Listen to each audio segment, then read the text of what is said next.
I remember, when I first started my career, and thankfully, I actually grew, originally from Chicago, but came to North Carolina because of residency training and fellowship training. So I ended up staying here just because I love North Carolina. But I realized quickly that one of the biggest issues North Carolina faced was the impact on our patients, especially those that have lung cancer, and how we can really make their lives better. So when I started my career, it really started. I remember at that point, my oldest son, he was 5 back then, now he's 20. But anyways, he asked me, Dad, why do just lung cancer? Why do you like lung cancer so much? And I told him at that time was because I felt like there was so much opportunity to move the field forward. Back then, there were no biomarkers. Back then, we had limited just chemotherapeutics, if that. So being able to see the field evolve has been truly a blessing, and certainly has impacted the lives of our patients. So I'm at Wake Forest. I'm a professor, and I work a lot in clinical trial development. These are some of my disclosures. Again, the goal of the discussion is just give you a little bit of lung cancer background, then jump into precision oncology testing, biomarkers, and then kind of share with you what these advances look like in general. I'm going to get a little bit nerdy on you because I like science, and my career is based on science, but I promise you I'm not going to go way over your head on some of this stuff because I can easily do that. So lung cancer, even though we've seen these advances, it is back in 2012, and I'm going back almost 12 years now. Lung cancer, in terms of estimated cancer death, was more than multiple common cancers, and this continues to be an issue today. So we still seeing a large burden of disease on patients with lung cancer, with 5-year survivals back then, roughly around 4%, which have dramatically increased. And I'm going to share with you where those changes occurred. We used to think about lung cancer, certainly early in my career, my patient panel really were made up of a smoking population. And I used to always question how that happens. In the state of North Carolina, we were the epicenter, right? I mean, the medical school is now where R.J. Reynolds used to be. You can still see the structure of the tobacco factory there, and to see the learners at Wake Forest actually educating themselves and advancing healthcare at that site.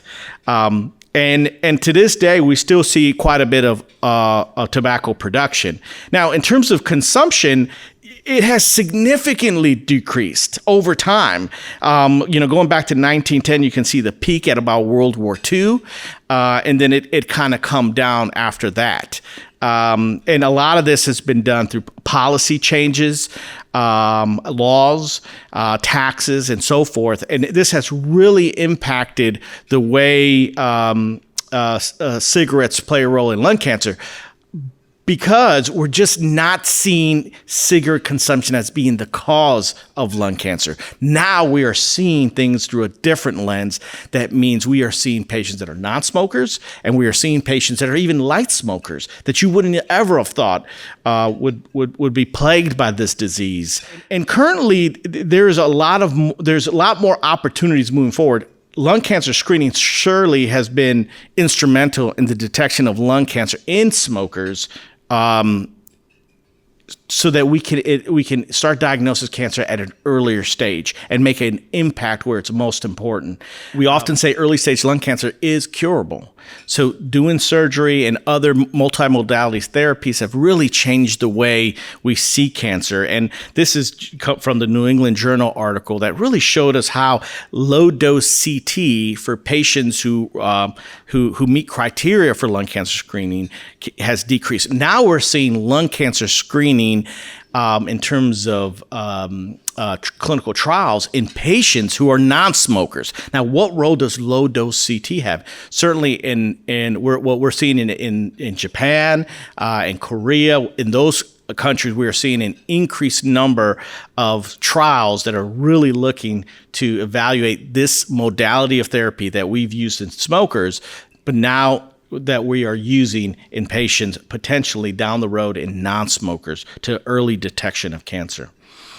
So when we think about how far we've come, as I mentioned before, in the 80s, it really was chemotherapy. That's all we had. And to be honest with you, the chemotherapy wasn't really anywhere specific to lung cancer. It was actually used in multiple different cancers and wasn't very good. We got into the early 2000s, and then we started adding some additional agents. So in this case, this drug bevacizumab, which really looks on the vascular side of the cancer. It's a VEGF inhibitor. And then we added a drug called pemetrexed. And the pemetrexed, that's when I first became a fellow, and I was able to use this brand new drug. I was so excited that we had another tool, and it really did change the way people tolerated therapy. But then things got really interesting, and this is, again, real early on during my early faculty days when we had FDA approval for a number of now drugs, for example, crizotinib for ALK positive, erlotinib for EGFR. Now we're really getting in this precision era when we're targeting weaknesses in the tumor that we call genetic mutations. So this really changed the paradigm on how we treated lung cancer patients, because all of a sudden now I can give you a pill.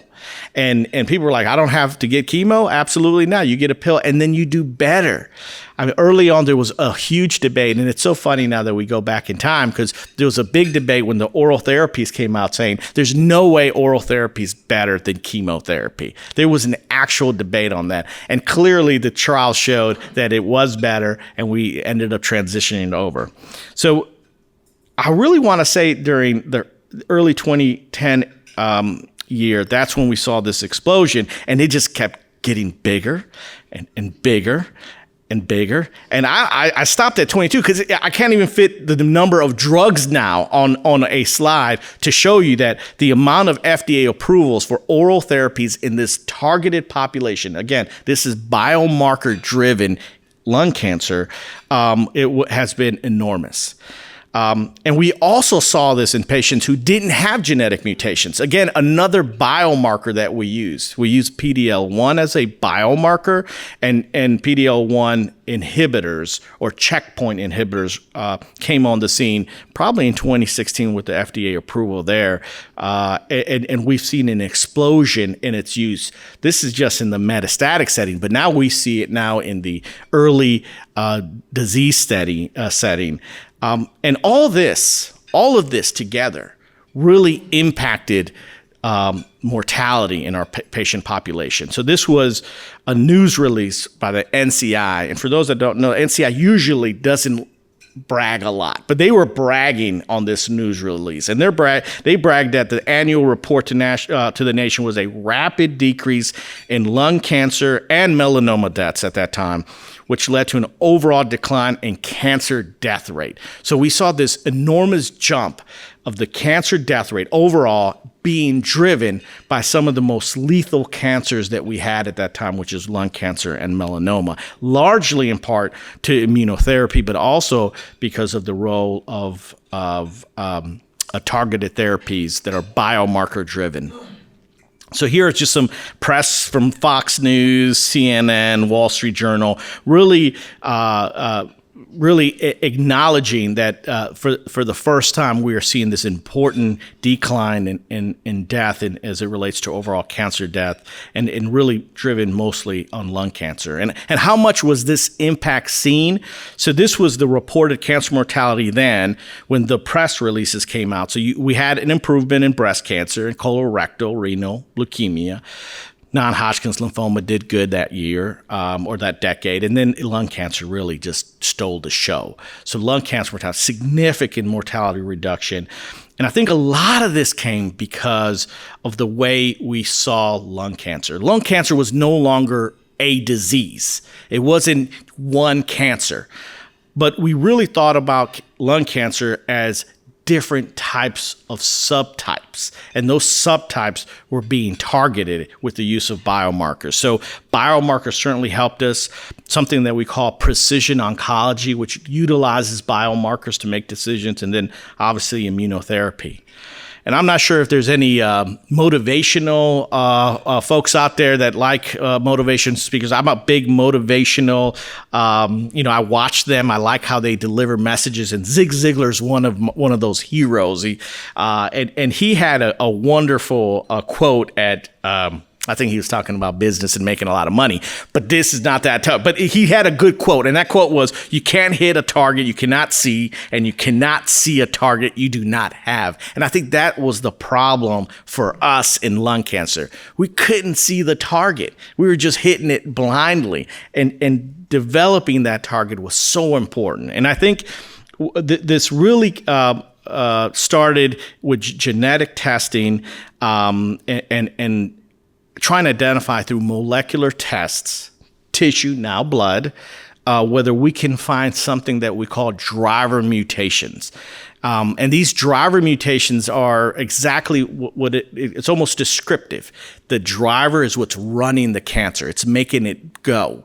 And we were testing through different platforms, and then came next generation sequencing, which was a rapid way to identify a huge panel of genetic mutations. But we also saw biomarker testing with PD-L1 expression, and that's speaking more to immunotherapy and seeing this expression. Here's where we'll nerd out a little bit, but here you see the PD-L1 ligand, PD-L1, and then you have your monoclonal antibody attaching to it, which drives this process. That it allows you to stop inhibiting that PD-L1 marker. So why is PD-L1 important? Well, because that ligand we think is produced by cancer cells, and it's produced by cancer cells like lung cancer because it tells the body, hey, don't look over here. I'm normal, and your body's unable to attack the cancer. I often tell my medical students that, we all in this room develop cancer. The difference of it being manifested is that our bodies kill it before it becomes a problem. But tumor types like lung cancer have the propensity to figure out a way to mask itself. So this is kind of the marker that we utilize to see who will respond to these checkpoint inhibitors and who would do better. So other things include mutational burden, which you see at the bottom slide here. I'm going to use my pointer here, and you can see that of all the ones that have high mutation burdens, that means these are dirty cancers. They have a lot of mutations, and those mutations actually are predictive, a good biomarker of disease response to treatment. This is not to bore you. This is the current guidelines. I just pulled this up, which really tell us that it's gotten really complicated. And if you look at advanced metastatic lung cancer, for example, you have all of these mutations that now you have to test for. These guidelines tell us that if you're not doing this, you're not practicing standard of care.